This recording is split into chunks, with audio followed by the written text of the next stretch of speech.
தமிழகத்தில் 2026ஆம் ஆண்டு நடைபெறப்போகும் சட்டமன்ற தேர்தலை எதிர்கொள்ள பாஜக அதிமுக கூட்டணியில் இணைந்தாலும் வரையறுக்கப்பட்ட ஒப்பந்தத்தின் கீழ்தான் செயல்படும் என்று தெரிவித்துள்ளனர்.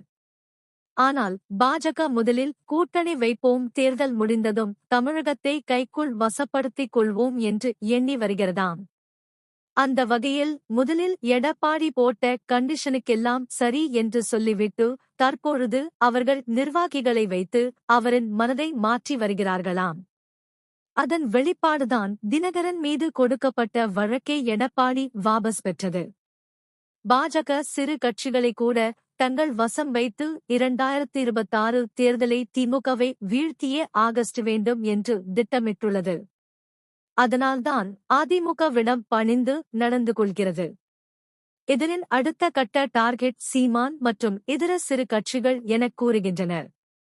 அதன்படி அதிமுக வாக்குகளை சிதறவிடாமல் இருக்க ஓபிஎஸ், சசிகலா, தினகரன் உள்ளிட்டோரை உள்ளிழுக்கும் முயற்சியில் இறங்கியுள்ளது. முதலில் முடியவே முடியாது என கூறிய எடப்பாடி, தற்பொழுது உங்கள் நிர்வாகிகளை, அதுவும் தென் தமிழகத்தை சேர்ந்தவர்கள் உங்களுக்கு எதிராக திரும்பும்படி ஓபிஎஸ் உடன் இணக்கத்தில் உள்ளனர். இப்படி கூட்டணியில் கட்சி சேர்ந்த பிறகு மூத்த நிர்வாகிகள் வெளியேறும் நிலை வந்தால் கட்சிக்குதான் சேதாரம்.